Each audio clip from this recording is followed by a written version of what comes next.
அனைவருக்கும் வணக்கம். இன்று நாம் பார்க்க போற பதிவு ஒரு முக்கியமான பதிவு. சித்ரா பௌர்ணமி வரும் மே 1ஆம் தேதி வெள்ளிக்கிழமை சித்திரை மாதத்திற்கு 18ஆம் தேதி வர இருக்கிறது. அன்று நம் குலதெய்வத்தை நினைத்து இந்த ஒரு பொருளை ஒரு மஞ்சள் துணியில் கட்டி வச்சோம் அப்படின்னா நம் கடன் சுமை குறையும், பணவரவு அதிகரிக்கும். ரொம்ப ரொம்ப ஒரு முக்கியமான பதிவு தாங்க இந்த பதிவு. இந்த வீடியோவை முழுமையாக ஸ்கிப் பண்ணாத பாருங்கள். மறக்காமல் நம்ம தெய்வீக ஆற்றல் சேனலை சப்ஸ்கிரைப் பண்ணிக்கோங்க. குலதெய்வம் என்பது நம் குடும்பத்தின் கர்ம பாதையை காக்கும் தெய்வ சக்தி. வேறு எந்த தெய்வ வழிபாட்டை விடவும் குலதெய்வ வழிபாடு நேரடியாக நம்முடைய வாழ்க்கையில் பல நன்மைகளை தரப்படுவதாக நம்பப்படுது. குடும்பத்தில் அடிக்கடி பிரச்சனைகள், தடைகள், நோய்கள், பணச்சிக்கல்கள் போன்ற எந்தவித பிரச்சனையாக இருந்தாலும் நாம் முதல்ல வேண்ட வேண்டியது குலதெய்வ வழிபாடு தான். குலதெய்வ அருள் கிடைத்தால் தடைப்பட்ட காரியங்கள் தானாகவே சீராக தொடங்கும். வீட்டில் அமைதி நிலவும், மன உறுதி கிடைக்கும். நம் குடும்பத்தில் பரம்பரையாக வாழையடி வாழையாக சந்ததி தவறாமல் காக்கக்கூடிய தெய்வம் குலதெய்வம். நம் முன்னோர்கள் வழிபட்ட பாதையில் தான் நம்ம சென்று கொண்டு இருக்கிறோம். அந்த வகையில் நமக்கு ஏற்பட்டுள்ள கர்ம வினைகள், கடன்கள், நோய்கள் இவை அனைத்தும் தீரணும் அப்படின்னா குலதெய்வத்தோட அருள் நமக்கு கட்டாயம் இருக்கணும். நமக்கு எவ்வளோ கஷ்டங்கள், சோதனைகள் வந்தாலுமே நம் குலதெய்வத்தை நாம் மறக்கக்கூடாது. சில நேரங்களில் ஒரு பிரச்சனை பெருசாக உருவாக ஆரம்பிக்கும், சோதனைகள் நிறையா வரும், நம் உள் உணர்வு சொல்லும். இதனால் நமக்கு நிறைய கஷ்டங்கள் வரப்போகுது அப்படின்னு நம்ம உள் உணர்வு சொல்லும்போது அந்த நேரங்களில் நம்ம உடனே என்ன பண்ணணும், குலதெய்வ கோயிலுக்கு போயிட்டு அந்த குலதெய்வத்தோட மண்ணை மிதிச்சிடணும். மிதித்து குலதெய்வத்தை மனதார வேண்டிக்கிட்டு வந்தாலே போதும். பெரிய பிரச்சனையில இருந்து கொஞ்சமாக அந்த பிரச்சனையை குறைத்து நமக்கு காப்பாற்றி கொடுக்கும். குலதெய்வத்தோட அருள் முழுமையாக கிடைக்கும். அப்போது நம்ம குலதெய்வத்தை எப்பொழுதுமே மறக்கவே கூடாது. ஒவ்வொரு விரத தினங்கள், விசேஷ தினங்கள்லையும் குலதெய்வத்தை நினைத்து நம்ம வழிபாடு செஞ்சாலே நமக்கு குலதெய்வத்தோட அருள் இருந்து கொண்டே இருக்கும். இந்த வருடம் சித்ரா பௌர்ணமி வரும் மே 1ஆம் தேதி வெள்ளிக்கிழமை சித்திரை மாதத்திற்கு 18ஆம் தேதி வருகிறது. சித்திரகுப்தர் பிறந்த நாளன்று நம்ம தலையெழுத்தையே மாற்றக்கூடிய ஒரு அற்புதமான நாள். சிவபெருமானுக்கும் மகாலட்சுமி தாயாருக்கும் சந்திர பகவானுக்கும் அனைத்து தெய்வங்களையும் வழிபாடு செய்வதற்குரிய நாளாக இந்த சித்ரா பௌர்ணமி தினம் அமைந்துள்ளது. அன்று நம் குலதெய்வத்தை மறக்காம இந்த ஒரு பொருளை நம்ம வேண்டிக்கிட்டு மஞ்சள் துணியில கட்டி வைத்து பூஜை அறையில வச்சிடணும். அடுத்து நம்ம குலதெய்வ கோயிலுக்கு போகும்போது இந்த பொருளையும் நம்ம எடுத்துக்கிட்டு போகணும். ரொம்ப சக்தி வாய்ந்த நாள். 50 வருடங்களுக்கு பிறகு வரக்கூடிய இந்த சித்ரா பௌர்ணமி வெள்ளிக்கிழமைகளில் அனைத்து தெய்வங்களையும் வழிபாடு செய்வதற்குரிய நாளில் வருது.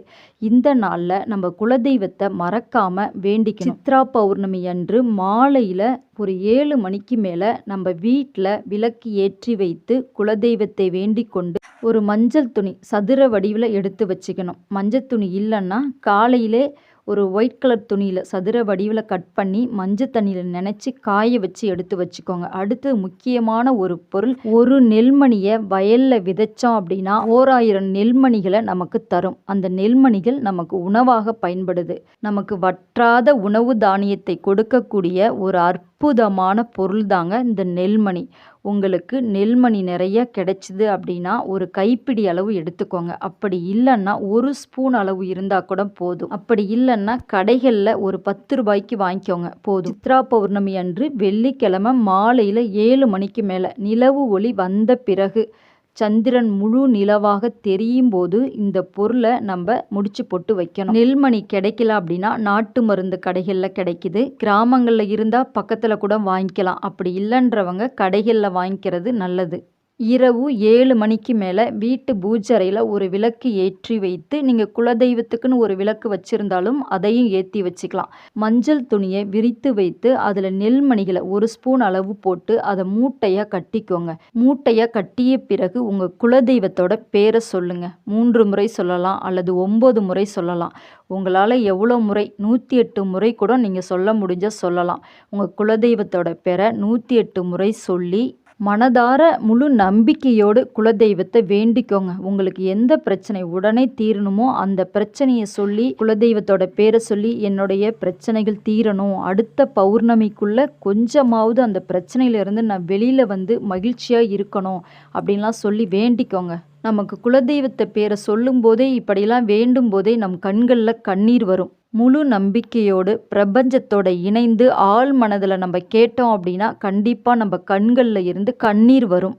குலதெய்வத்தோட அருள் நமக்கு முழுமையாக கிடைக்கும். இந்த நெல்மணிகள் நமக்கு நிறைய பிரச்சனைகளுக்கு தீர்வு கொடுக்கும். பணவரவு அதிகரிக்கும், கடன் பிரச்சனையை தீர்க்கும், கர்ம வினைகளை குறைக்கும், நோய்கள் ஏதாவது இருந்தாலும் அது குணமாகி முழு ஆரோக்கியம் கிடைக்கும். இந்த பொருளை அப்படியே முடிச்சு போட்டு உங்க வீட்டு பூஜரையில உங்க குலதெய்வ படம் இருந்துச்சுன்னா அதுக்கு பக்கத்துல வச்சிருங்க. அந்த பிரச்சனை சரியான பிறகு குலதெய்வ கோயிலுக்கு போகும்போது அந்த மூட்டையும் எடுத்துட்டு போகணும். உள்ள சன்னதிக்கு போகிறதுக்கு முன்னாடியே வெளியிலேயே அமர்ந்து அந்த மஞ்சள் துணியை பிரித்து அதில் உள்ள நெல்மணிகளை எடுத்து உங்கள் வலது கையில் வச்சுக்கிட்டு அந்த மரத்துக்கு பக்கத்தில் நின்று உங்கள் குலதெய்வத்தை நினைத்து என் பிரச்சனையை சரியாகி கொடுத்துட்ட அப்படின்னு சொல்லி உங்கள் குலதெய்வத்தை பேரை சொல்லி அந்த மரத்துக்கிட்ட அந்த பொருளை அப்படியே வச்சுருங்க.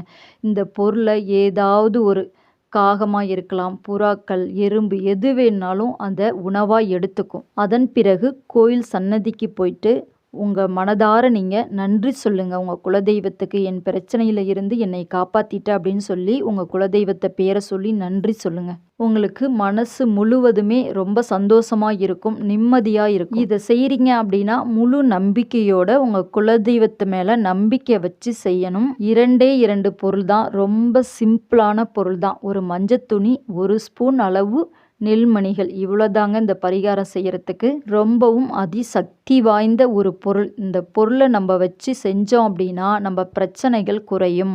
வரும் மே 1ஆம் தேதி வெள்ளிக்கிழமை சித்ரா பௌர்ணமி அன்று மறக்காம உங்க குலதெய்வத்தை நினைத்து இந்த ஒரு பொருளை முடிச்சு போட்டு வைங்க. உங்க குலதெய்வத்தோட அருள் உங்களுக்கு கட்டாயம் இருக்கும். உங்க வேண்டுதலை உங்க குலதெய்வம் நிறைவேற்றி வைக்கும். இந்த பதிவு இவ்வளோதாங்க. இந்த வீடியோ உங்களுக்கு ரொம்பவும் யூஸ்ஃபுல்லாக இருக்கும்னு நினைக்கிறேன். மறக்காம நம்ம தெய்வீக ஆற்றல் சேனலை சப்ஸ்கிரைப் பண்ணி வச்சுக்கோங்க. உங்கள் ஃப்ரெண்ட்ஸ் அண்ட் ஃபேமிலிக்கெலாம் ஷேர் பண்ணுங்கள், லைக் பண்ணுங்கள். மீண்டும் அடுத்த பதிவில் சந்திப்போம். வாழ்க வையகம், வாழ்க வளமுடன். நன்றி, வணக்கம்.